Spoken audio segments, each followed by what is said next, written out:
Hello, and welcome to this latest installment of Dave Gorn Learns How to Use an iPad, also known as Videos to Help Solve Problems in Chem 111. So, this is the first in two videos that'll be dedicated to understanding transition metal complexes.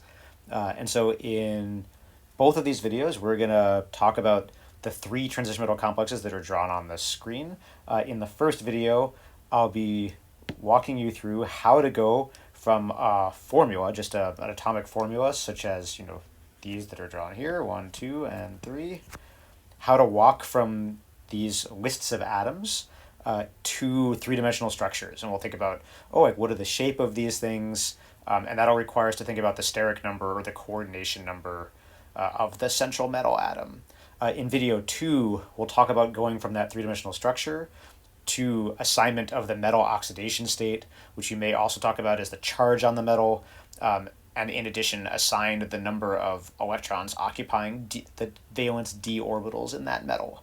And so with that, I'll kind of jump into the first thing, which is let's talk about how to go from this molecular formula here, or this ionic formula here, to an actual structure. And so the key with transition metal complexes, very often you see these square brackets, and I'll kind of use red to highlight over my drawings.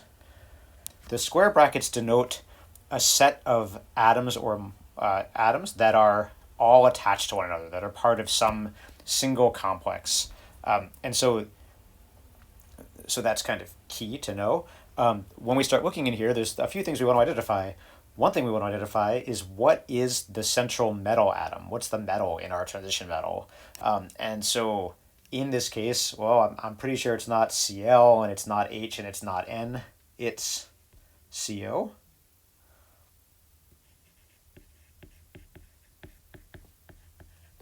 Oops, that shouldn't both be capitalized. Co.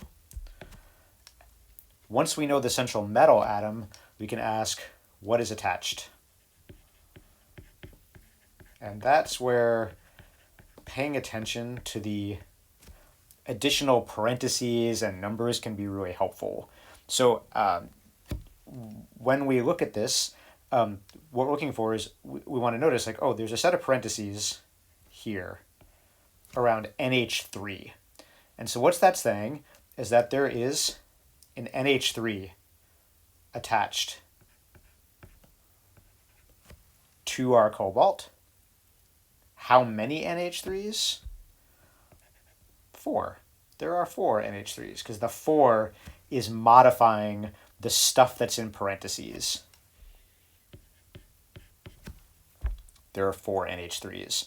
We might have this question about the NH3 should have lone pairs. What should the deal be with the NH3? And so there's two ways to go about thinking about these sort of sets of atoms. One is to simply draw a Lewis structure where we sort of say, NH3 actually is most reasonably represented as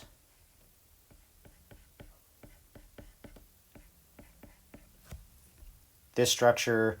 This brings the 8 valence electrons to bear that I'm supposed to have when I bring 5 from nitrogen and 3 from hydrogen. So this kind of works. But there's another way to do it. You don't have to do it all from your head. And so I'm going to kind of scroll you down to reference materials, which I'll use at various points. So there's this table from Chang that has the ligands that you are most likely to come across. It has the common ligands you're going to see. Ligands meaning stuff attached to metal. And so ammonia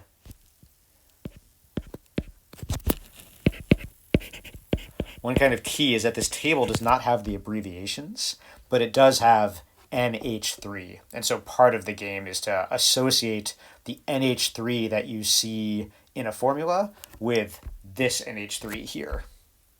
And it indeed has that lone pair on nitrogen.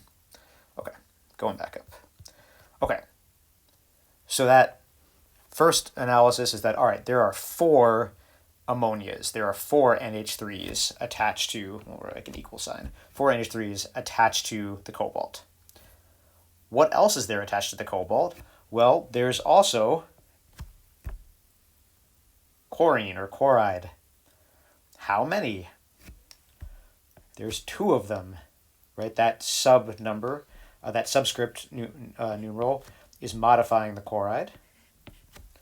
And the convention is, and this table will confirm, that if we're thinking about things like chloride or bromide or iodide, if we're thinking about Cl, Br, I, we're pretty much invariably talking about the negative anion. And so, yeah, if you have a halide, a halogen atom or a halide, it's almost always Cl minus, Br minus, I minus, rather than Cl, Br, or I. And so this is representing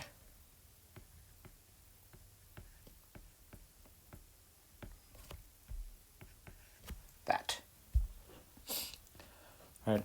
That will let us get to, so what we've now done is we've walked through to this formula, to the very end of the formula, and we said, all right, we've accounted for all the atoms, and we've decided that there's going to be 4 NH3s and 2 Cls attached to our central metal.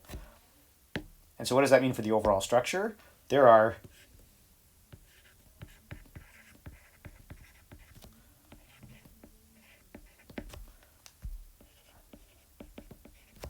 there are 6 ligands attached to cobalt. There are 6 things bonded to cobalt.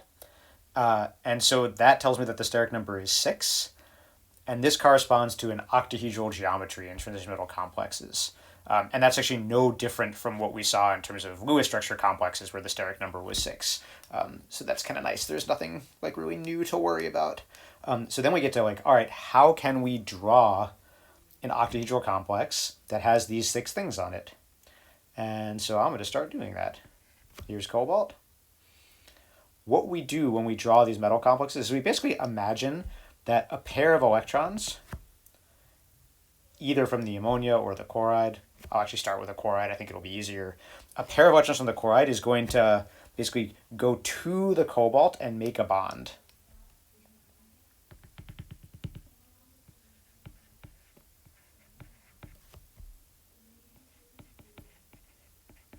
I'm just going to write that down.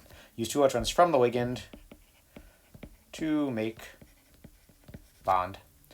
And so when we do that, we would put the chlorine, say, here. And there will not be 4 lone pairs on that chlorine anymore because I've used one of them to make that bond. There will be 3 lone pairs. Maybe I'm going to draw in just the wedges and dashes to complete the octahedron. Right there is the 6 different positions that I need to put things on. I have arbitrarily put the chlorine in that top position. And now I need to put a second chloride, somewhere else. I'm going to put it back here because there is no rule about where it needs to go. I can then start putting the ammonias on. And you might recall that we have 4 ammonias. You can draw it out like Lewis structure style with bonds between the N and the H. It is much more common to simply represent it as NH3, NH3, and NH3. But this is an octahedral complex.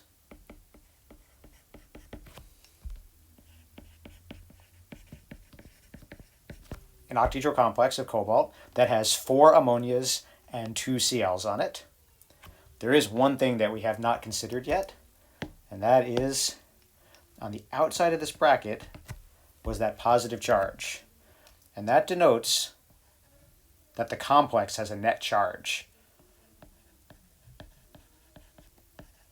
So one thing that's a little funky about transition metal structures when we draw them, we ignore formal charge on atoms, generally speaking. Like, so you might notice that, for example, if you look at the nitrogen here, like the nitrogens, I don't mean to make a lone pair there, so I'm putting a little asterisk. That nitrogen, if you were to do a formal charge calculation, it looks like it has a positive formal charge. We ignore formal charge when we draw transition metal complexes. We just kind of say, oh, this whole complex, it has a positive charge, because that's what that number up there tells me. So that's the connection. On the next video, we'll talk a little bit more about like how we go about assigning charge to the metal complex. There's one other way we use charge, but generally speaking, don't worry about the formal charge on your ligands. Ignore it. It will just mess you up. Yep.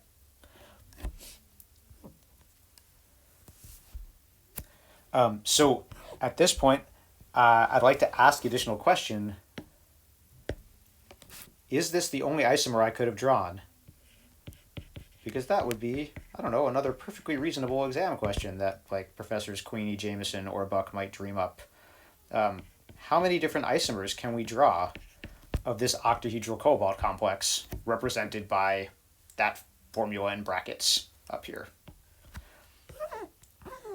And so that's tricky. What we want to think about is, are there any other arrangements of these ligands that would be isomers and not just redrawing the same compound? And I think like a key way to think about this is, in an octahedral structure, very many of the ligands have 90-degree relationships to one another. So I'm going to go to, like, I don't know, lime green, right? Like essentially these two ammonias have 90-degree relationships. These two ammonias, that's not really visible. These two ammonias have 90-degree relationships. These two ammonias have 90-degree relationships. 90 degrees, 90 degrees. The chlorines right now have a 90-degree relationship.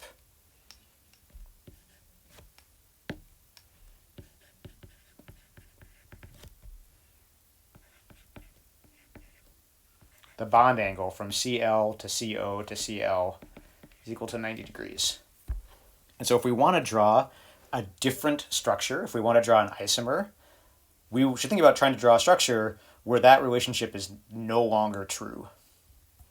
And so I'm going to draw now, I'm just going to redraw the cobalt with my 4 lines again.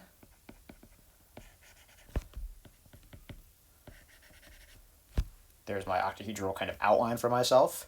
So I said, right now I've got the two chlorines 90 degrees from one another. Is there a way to draw a different molecule where those chlorines have a different relationship? And the answer is yeah. I could put those two chlorines 180 degrees from one another instead.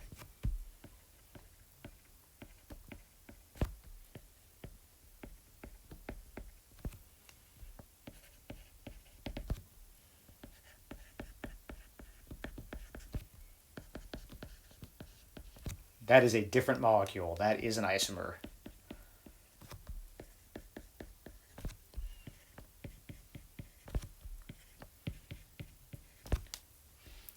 Anything else I draw will be one of the two compounds I've already drawn, simply rotated.